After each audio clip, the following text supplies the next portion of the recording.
I chose Final Fantasy for the NES. Before it became a massive multi-billion-dollar franchise, Final Fantasy was the last chance for Hironobu Sakaguchi to make it as a creator of video games. I won't be getting into that story much here. It's already been told elsewhere in excellent detail. Instead, I'll be talking about my own experience with Final Fantasy and why it was one of my very favorite games growing up. Final Fantasy was released in Japan in December of 1987, but it didn't come to North America until 1990. I was 9 years old at the time, and the only RPG I played before that was Dragon Warrior, which I liked but didn't really understand. I never got very far in Dragon Warrior, but I loved the fantasy swords and sorcery setting. He-Man and the Masters of the Universe was my favorite cartoon, and I loved to play games like Wizards and Warriors, Deadly Towers, and The Legend of Zelda. My older sister and her friends would play Dungeons & Dragons, and she'd tell me all about her adventures with wizards, orcs, and elves. Final Fantasy was like nothing I had ever seen before, and I was hooked right away. As soon as you start up the game, you're greeted with an orchestrally scored musical intro, or at least as close as you could get to it on an NES, and a scrolling story that I, as an avid young reader, was all too excited to read. It gives you the entire story right there. There's very little plot to the game itself, and it's incredibly simple by today's standards. There is some story development at the end of the game with a bit of a surprise twist, but without the pre-made characters, there really wasn't a lot that could be done in the realm of storytelling, like there was with later Final Fantasy games. This is probably a good thing because the localization is questionable, with a lot of enemy, spell, and weapon names either being truncated or completely changed. Some enemies were renamed in ways that are contrary to the enemy type, like Pisco Demons, who don't even use magic, but they rename them to Wizard. While the first Final Fantasy is largely considered to be pure fantasy, there are elements of science fiction even this early in the franchise, with robots and a castle in the sky that looks like something out of Star Wars. Unfortunately, you won't find Sid up here tending to any chocobos, nor are there any Moogles to be found anywhere. Wedge and Vix haven't been born yet, and this is one world that Gilgamesh has not yet visited. Final Fantasy is among the first games to feature a battery-backed save. You only get one save file, so be careful. The gameplay is very slow, painfully so to newer gamers, but you can mitigate this significantly by increasing the response rate, which makes the text move a lot faster. Be aware, however, that you might miss important information if you set it too fast. Much like a D&D campaign, Final Fantasy allows players to create a party of 4 characters of their choosing. There are no predetermined characters. You can make the game easier or harder and balance it out in a way that makes sense to you. Even the game manual goes over some possible party combinations.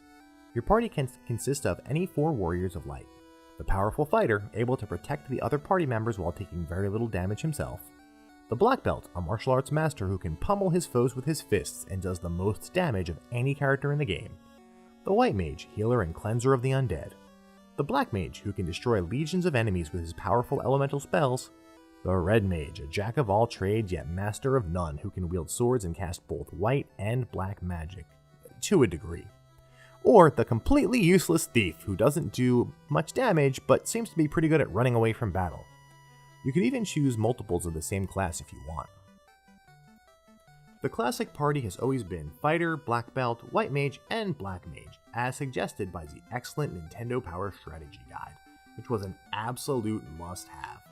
This was a great balance of traditional role-playing game roles. The characters with different classes fill in the specific roles. You have a tank, a physical damage dealer, a healer, and a glass cannon. Some players prefer to use the thief instead of the black belt, because they hate themselves. For this playthrough, I decided to go with a heavy melee group, mainly because I wanted to switch it up, but also because I thought it would speed up the rather slow gameplay. Your character names can only be 4 letters long, unfortunately. There is a Final Fantasy Restored patch out there that extends the character limit to 6, and makes some other fixes as well. I chose the Warrior for his fortitude and melee skill, the overpowered Black Belt who due to a programming error does more damage than any other character, the Red Mage, my sole spellcaster, and the Useless Thief because I wanted to have a second spellcaster in the late game. It's important to consider the class change that occurs around the halfway mark. Warrior becomes Knight and can use some low-level white magic, Black Belt becomes Master and remains a buzzsaw, Thief becomes a Ninja and gains the ability to cast fast on someone more useful, and he finally does actually do some decent damage himself at the end of the game once you find the katana. Red Mage becomes Red Wizard and can use more spells than he could before. And finally, the White and Black Mage become Black Wizards respectively, and they can use the strongest magic spells in the game. The order in which you create your characters determines the front and back row system. This can be changed at any time. While there's no damage reduction for back row characters, the frequency with which a character is targeted by enemy attacks is determined by his position in the party. The first character is attacked most frequently, while the character in slot 4 is seldom attacked directly. Final Fantasy throws players right into the game world without any tutorial, so you'll want to consult the manual for basic controls and functions of the game.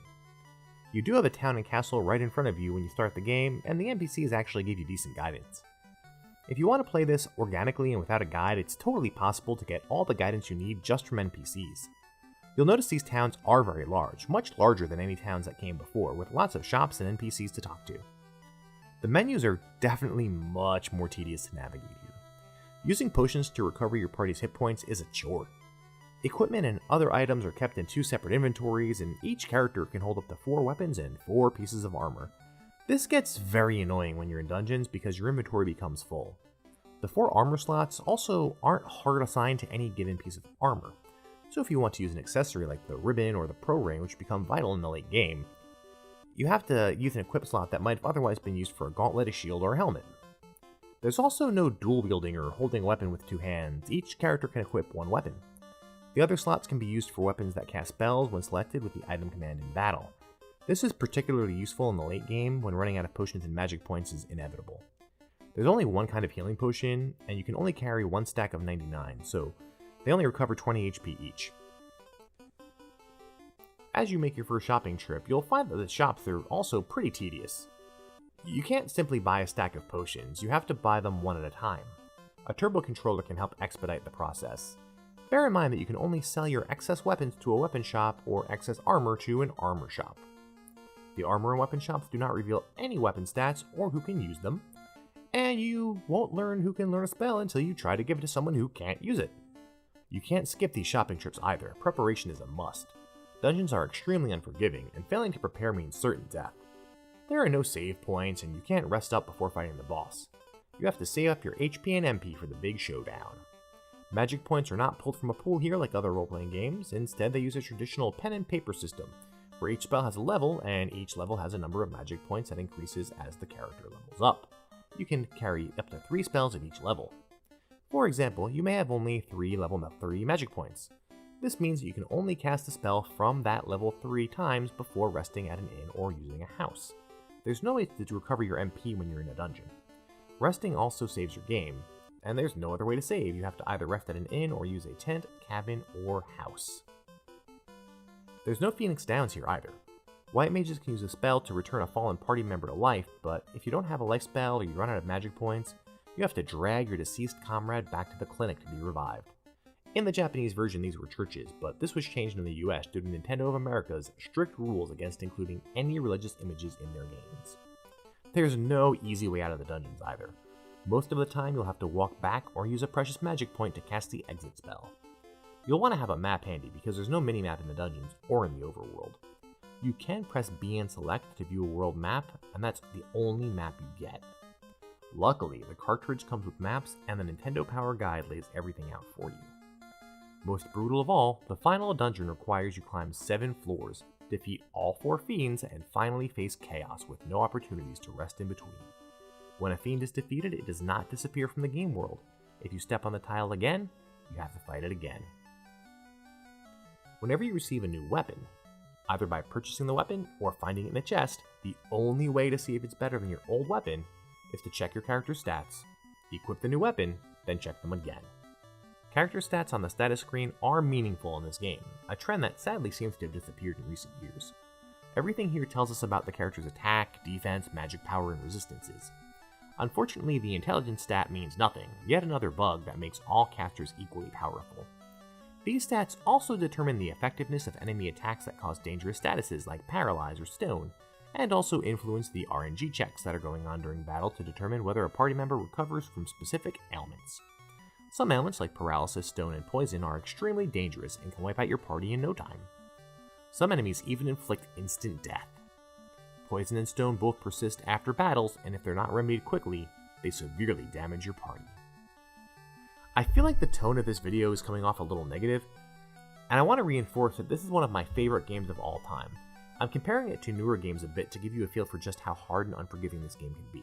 But rest assured, I'm not here to discourage you from playing it. That brutal difficulty is one of the things that make this such an excellent game. I talked a little bit about the music earlier, which is arguably the best music on any game on the NES.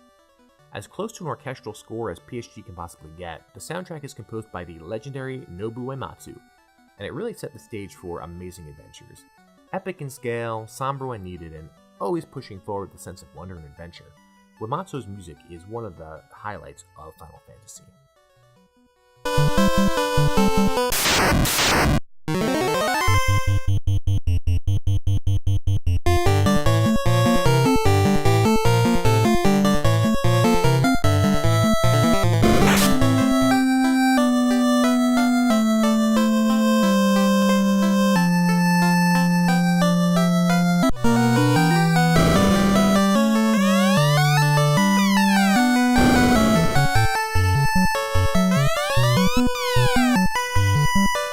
The size of the game world is an innovation, as no video game RPG had a world anywhere near this large at the time.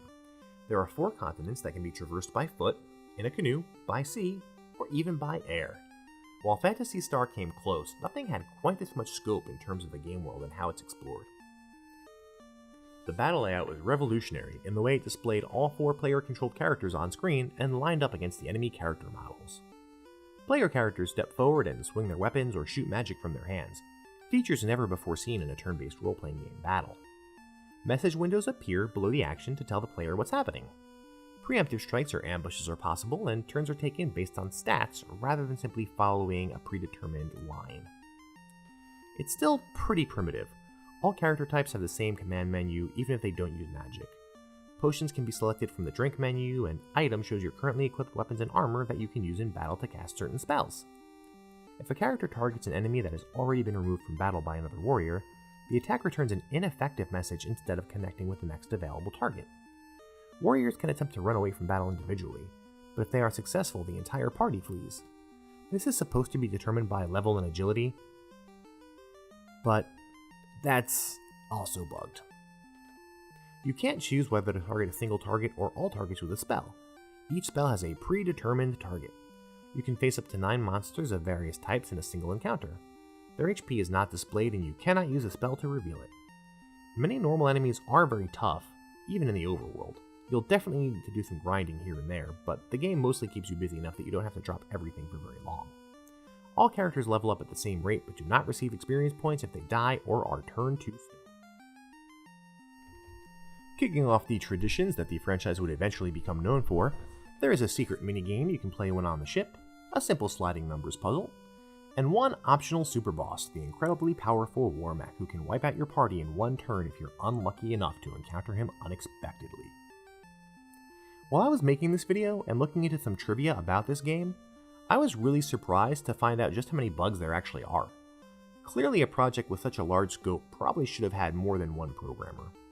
I don't blame Nasser for these bugs. He was given an impossible task, and it should be expected that there would be errors. Every Final Fantasy game has had its fair share of bugs and glitches. On the other hand, I'm surprised that Final Fantasy was even released in the state that it was in.